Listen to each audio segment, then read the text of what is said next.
He thinks it's okay to drive, so I'm obviously just the happiest person right now.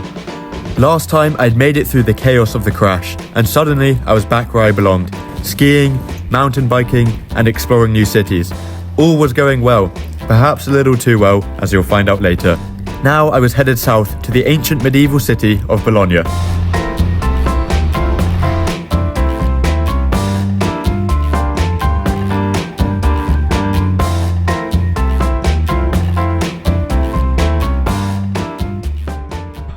Okay, I think I've made it. I don't know if I can park here, to be fair.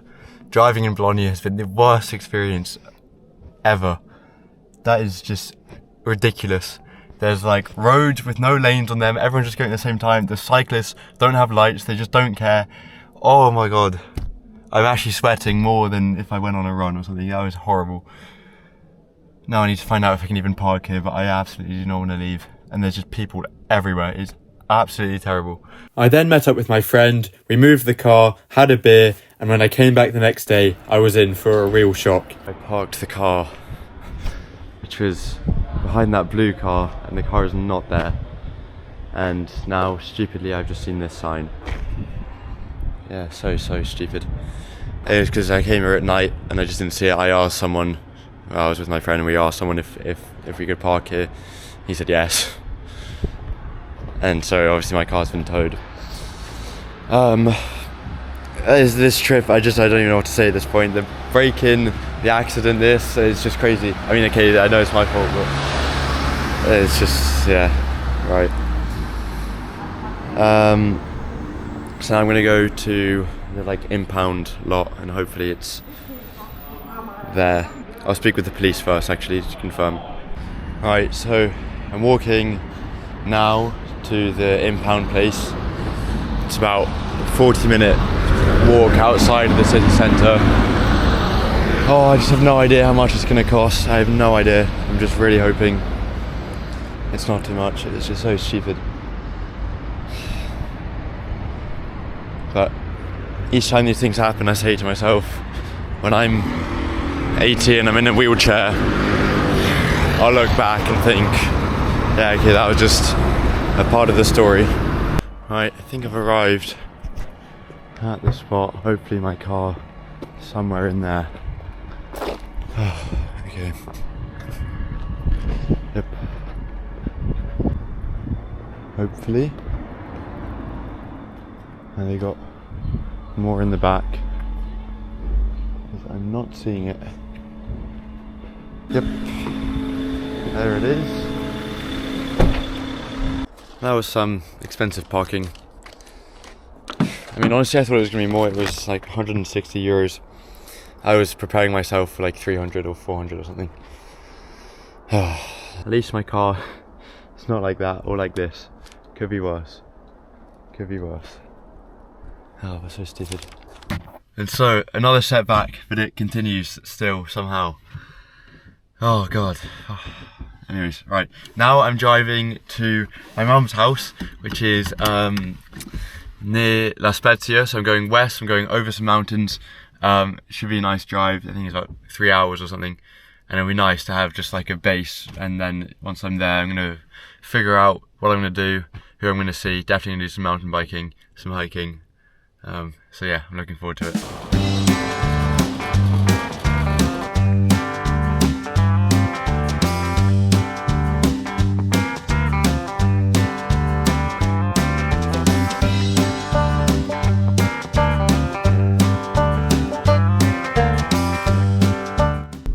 Like pretty foggy now, and I'm still going up. I've seen my first bit of snow, and this is crazy. I had no idea this road was this windy.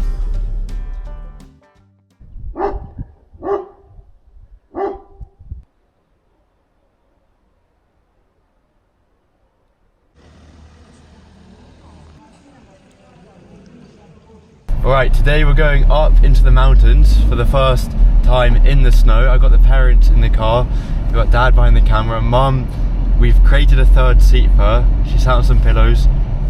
How are you doing, mum? And I'm filming this as well. And mum's filming this as well. We're quite nervous because we got winter tyres but we don't have chains. And if you look at the mountains up there, it's looking pretty foggy Sure is. and ominous, and it's currently 4 degrees down here, so we're not even up there yet. Well, we're not particularly nervous, except for the fact that Nesta is driving and hasn't got a great track record recently. Nesta, is this your first time in the snow? This is gonna be my first time in the snow. This is why I said I had to drive, because I wanted what do you know about snow driving techniques? everything.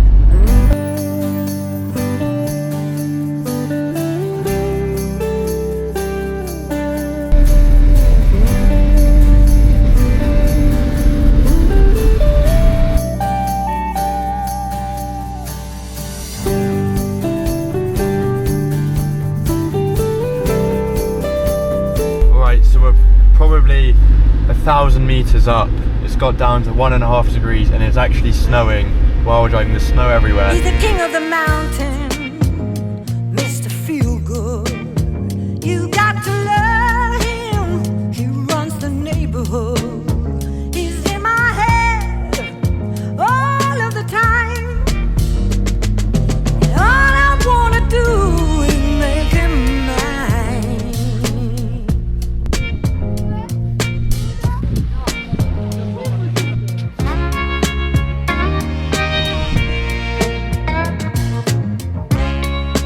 And all I wanna do is make him mine.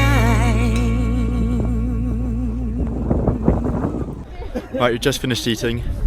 I got a new coat. My mum's filming over there. Not sure what's happening, but it's super cold here. But I just thought I'd show you this, which is Suzuki Samurai, which is my dream car. So the next time I do the Euro tour, yeah, I'm definitely gonna be in one of these.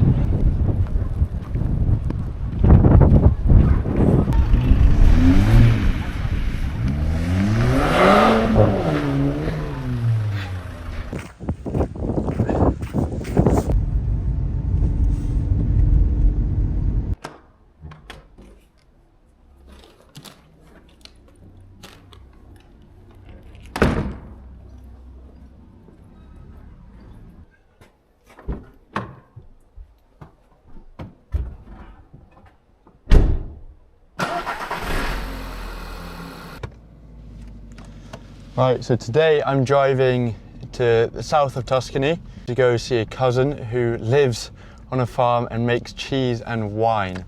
Sounds like quite a good life, and I'm going to stay with her for 2 nights, and tomorrow I'm going to Siena.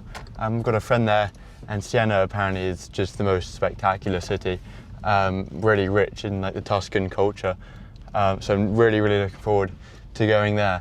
And then yeah, I'll come back and yeah, I'm basically living in Italy for a bit.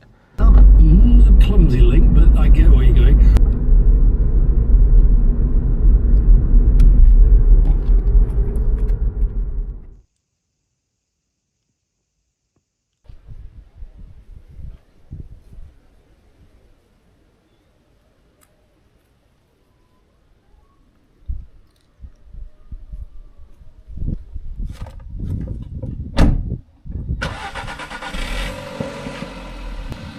And so there we go, back on the road again. Feels like there's a lot of driving in this episode, but then again, I guess I am making a series about driving around Europe. I just had to fill up on some fuel and then I was headed to Siena.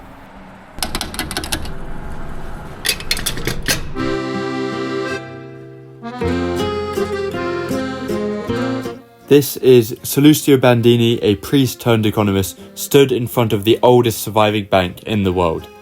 Here you can see parts of the cathedral that were started but never finished due to a lack of money. This shows how it was designed to continue on quite a bit further. So still, while not as big as it was intended to be, it is a very beautiful cathedral.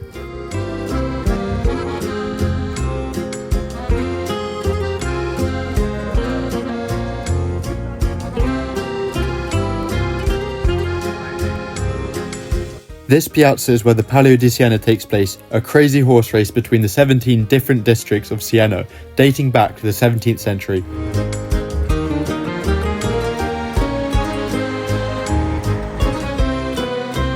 I then returned back to Fivizzano where I was packing up the car for the last time to head to Florence to see my mum, my sister and my brother, who were all there for the marathon.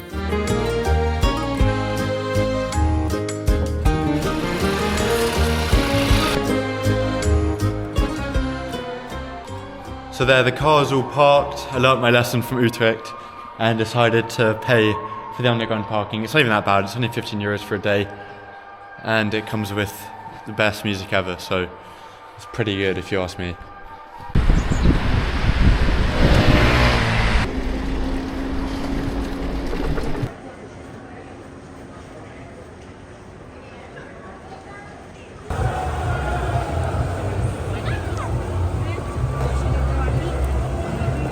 Go, Nesta. You're so close. You got this. Come on, Mum, let's go! Come on, Mum! We got this, Julie. We got this, Julie. Let's go! My mum actually hadn't intended to do a marathon, but I made a video over on my mum's channel in case you're interested in that. Now I was heading back to Bologna. Today kind of sucks because now I've got to start the drive back to England.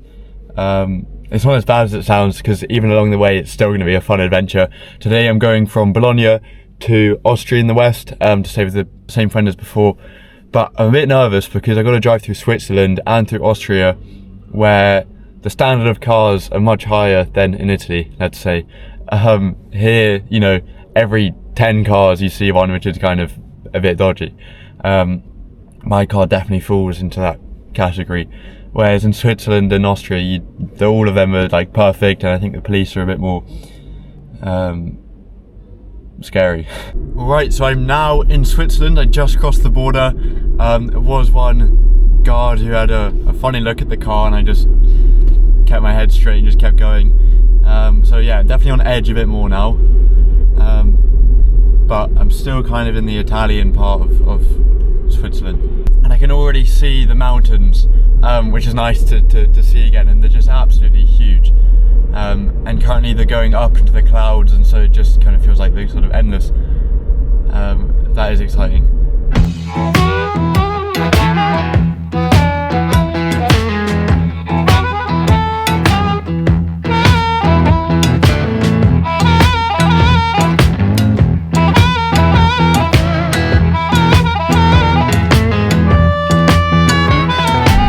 So I've just entered the St. Bernard Tunnel, which is 6.6 kilometers long. So that's pretty massive. I'm up pretty high, the temperature's got down to 1 degree. It was just snowing outside. Yeah, this is all pretty exciting. I wish I could have done the pass, but obviously it's December, so it's closed.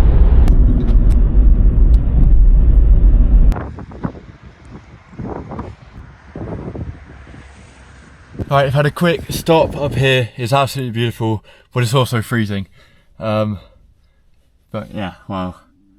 I had no idea that I was going up this high. I thought I was going through a low tunnel. It is a convenient distraction from genuinely impactful. So last night I stayed at my friend's here in Feldkirch, and now I'm off to drive to do, I think, my final night in the car of this whole trip. I'm gonna go, I think, to the Schwarzwald. But yeah, it's strange. Like now it's really hitting me that this is kind of the end of the trip, and I'm actually, you know, going back. I'm actually going home. But yeah. It's also been pretty cold, and the Schwarzwald is famous for being cold. So it's going to be a cold night tonight. I'm not sure how high up I'll go, but there might even be snow.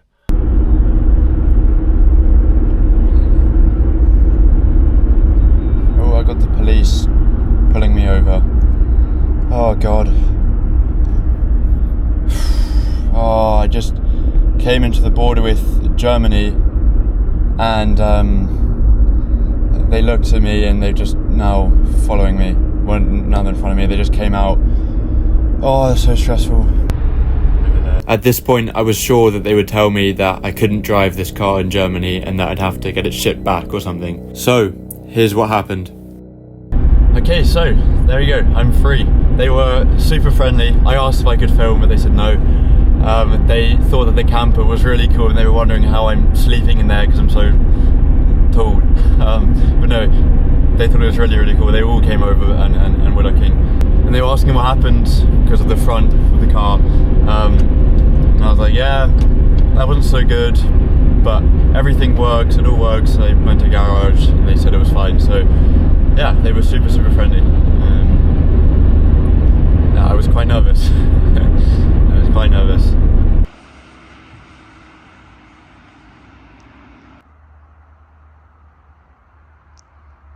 And there's literal ice all around. It's properly cold. So yeah, I'm gonna get in there.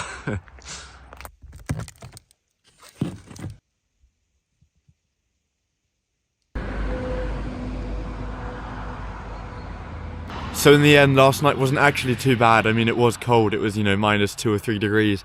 But once I had the heated blanket on, it just stayed warm the whole night. So I actually slept really, really well. And now, yeah, it's time to drive to Germany to have lunch with a family friend before then going to Luxembourg.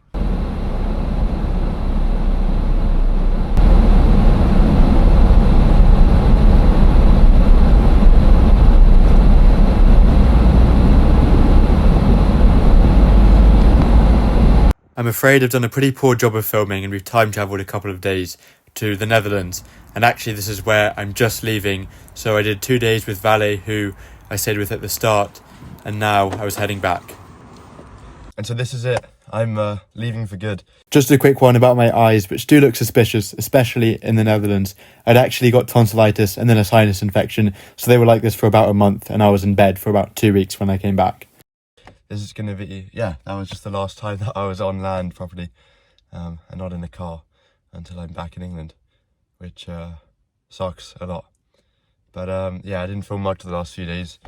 I just wanted to, yeah, enjoy them, and a lot of the things that we'd just done before, so it wasn't so interesting.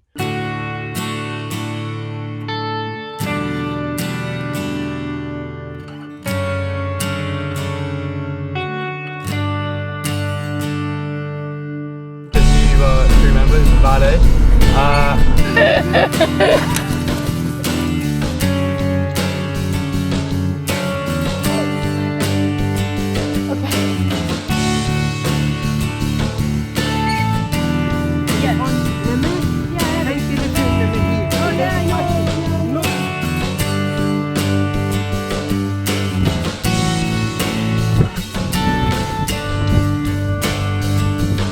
That's nice.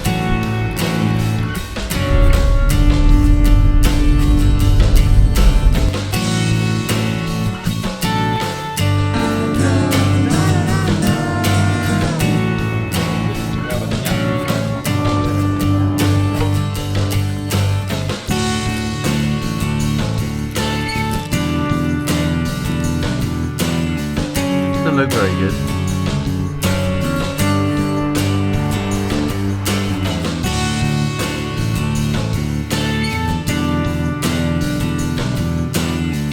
Got skis.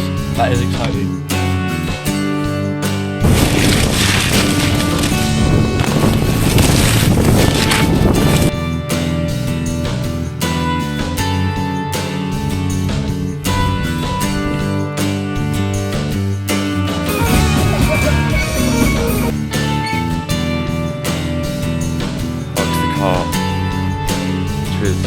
Behind that blue car.